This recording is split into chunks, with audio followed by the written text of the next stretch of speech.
MP আনার হত্যা মামলার রহস্য উদ্ঘাটনে এবার ঝিনাইদহে ডিবি দল। আলামত উদ্ধারে মামলার আসামি কাজী কামাল আহমেদ বাবুকে সঙ্গে নিয়ে চলে অভিযান।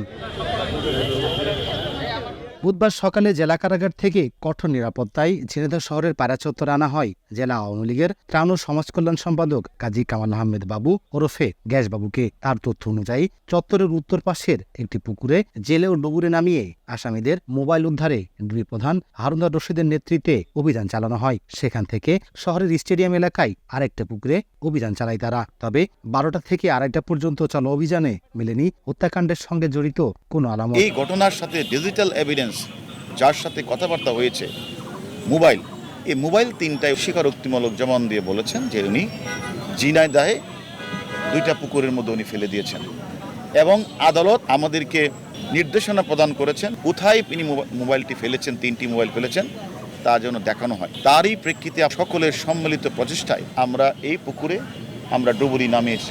নগদের কাছে সব গ্রাহকই প্রিয়, তাই তো সারা দেশে ক্যাশ আউট চার্জ সবচেয়ে কম।